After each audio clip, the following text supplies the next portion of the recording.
Every person that overdoses, I can tell you, has PTSD from that overdose, okay? Having been through a series of overdoses, you know, the PTSD is really intense. I'm gonna cover just 3 of them. I don't wanna go there, but we have to go there. Some of the worst overdoses involve cocaine. Anybody have an idea why cocaine overdoses are really bad to experience? Yes? Seizures. Seizures, right?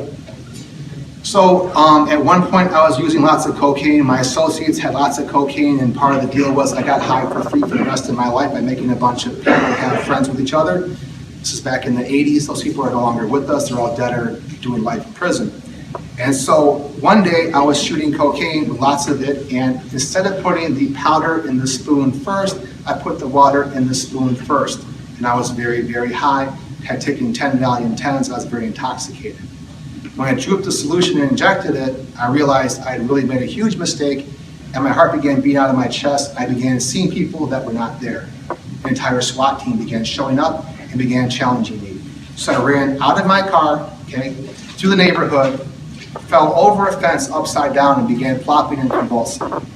So I'm telling you, it is absolutely terrifying to overdose on cocaine. You feel like you're dying, you can't control your body, you're seizing up. I went into the hospital, they held me for 2 days. They wanted to see if I was trying to do it intentionally. The truth was I wasn't that time. And I can tell you that the stimulant overdoses are some of the most terrifying because you're hyper aware. And one of the problems is that when you overdose from a stimulant, one of the last symptoms is visual hallucinations. The first are the audio hallucinations. You hear voices that are not there. When you see things that are not there, you're about to die. And that's pretty graphic. And so I was able to survive that. My second overdose I'm going to talk about is a drug called GHB. Anybody recall that drug? It sounds a little bit old now, but it was out there for a while. So what was bad about GHB? Well, it also began used as a date rape drug, right? But it wasn't what it was used for initially. Bodybuilders began using GHB to go to sleep at night. They had all kinds of pains and working out really hard. You're all kinds of pain. You can't sleep at night, so GHB would help you sleep, right? That's how it began being used initially for sleep purposes. And later on, it began used like, you know, you add it to some alcohol, you begin to drink it, and the effect is very similar to alcohol. The problem with GHB doesn't show up in a standard drug test.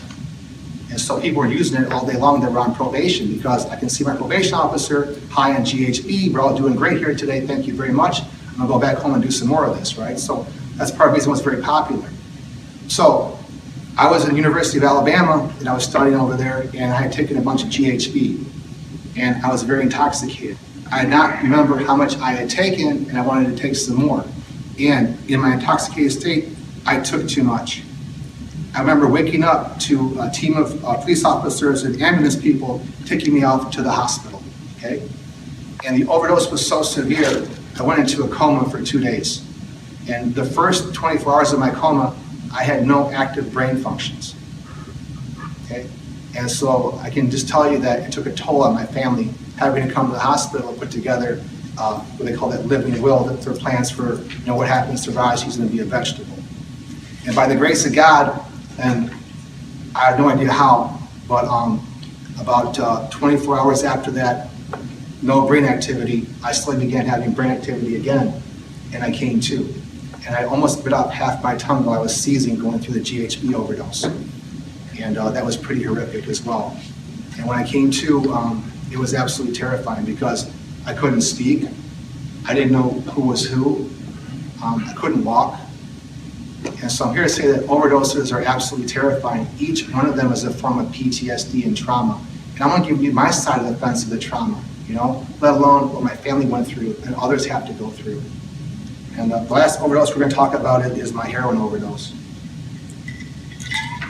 I was hanging out with this loser guy named Julio.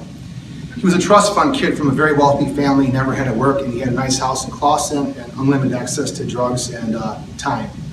And I had relapsed after having a short amount of sobriety, and I was using it at his house, but I had a sponsor at the time. Also had a brand new Corvette at the time. And so I was over there and I was using, and I called my sponsor, and I was in a really dark place because I felt so ashamed for having had a few months sober and having fallen off.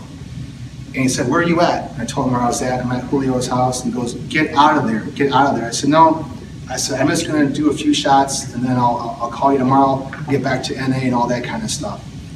So I did a few shots in his bedroom, and I remember falling out and looking at him. I looked at him and he smiled and he walked away. And what had happened is that my sponsor and my wife had come to the house and he answered the door. They said they could see my cars in the driveway. They go, where's Raj at? He goes, he's not here. They go, he just called us 15 minutes ago. He goes, he's not here. They kicked the door down and got into the bedroom and I was already blue. I was unconscious. He knew that. And so they called the ambulance. My sponsor took all the drugs out of my pockets, flushed everything down the toilet. He's a seasoned vet. He's got 25 years sober now, also a therapist. And went to the hospital. You know, I spent 2 days in the hospital. And I was so angry at Julio, what he had done. He made a series of phone calls to me and my wife, mocking me, talking about how I almost died. And he wasn't using heroin back then, he was more into crack. And he called me a junkie loser, you're never gonna be anything, you're the biggest piece of shit. He called my mom, told her what he saw, I hoped I would die. This kind of grinding away for a long period of time. Fast forward a few years later, when I had about 4 years sober, I'm in the Myers parking lot. Get out of my car, and I see Julio. He's right in front of me. After all the comments that he made, after all the horrible MFers to my mom, MFers to my wife, to my family, I told him, you're not shopping at Myers today. Get back in your car, you're gonna be in the hospital. He's like, what? I go, get back in your car, or you're gonna be in the hospital. So he got back in his car and drove away. Fast forward 3 years later after that, so it's only been about 5 years ago, I get a call from a friend named Ron. He goes, you're never gonna believe what happened. I said, what? Well, they found Julio dead. I go, what? Yeah, they found Julio dead. He goes, you wanna know where? On the same edge of the bed where you shot up at, died of a heroin overdose. It's like, wow. It was so hard for me not to put my hands on him, and I prayed my ass off to try to be a very spiritual person and leave him alone. I never wished any bad will on him at all whatsoever. I just wanted him to leave me and my family alone. Karma is very interesting. So those are my traumatic experiences. Those are 3 overdose highlights. You know, I live with the wreckage of that. I live with the pain of that. But I've moved on, you know. And how I deal with my PTSD personally, I have lots of clients that I work with, especially lots of women that have been severely traumatized, that have been sexually trafficked. Use your imagination, all kinds of horrible things have happened to them. And I think because of my own personal traumas, I'm able to bond with them faster and go through the process of helping them heal. And I take pride in the fact that I really specialize in helping people heal, especially even soldiers from Afghanistan and Iraq. I have a lot of them as clients too. When we talk about the horrors of war and the horrors of addiction, we tie those things in together. There's an instant commonality with those people, you know? So I can believe that all these bad things that I went through were not for nothing. All that suffering and adversity that I went through, all the withdrawals, you know, all the trouble and trauma that I went through allows me to help and heal other people even better, and allows me to be the person that I am today. So those things did not define me, they refined me, they made me a better person. And that's why I feel that I'm able to help people. And that's why it's my passion, and it's never going to change. I will always be helping people, getting sober, you know, life coaching, that kind of stuff. It's how I turn lemons into lemonade. And so with that being said, you know, I want to point out that, you know, everybody in this room I respect, because you guys are here trying to make this world a better place. You guys are stakeholders. You guys care about the community, you know. And I really feel that we all have our role to play in this. And I hope and pray that everyone that's lost someone to an overdose, that feels that pain, please, there's all kinds of opportunity to help and heal this country. You know, whenever I see a crisis, I see an opportunity to be a hero. You can't be a hero unless things are massively messed up. Can we agree upon that? And things are massively messed up right now. So we can all be heroes in our own way. Whether it's the person working on the policy issues, whether it's our law enforcement guys out there saving lives as first responders. So much respect to you guys for what you do.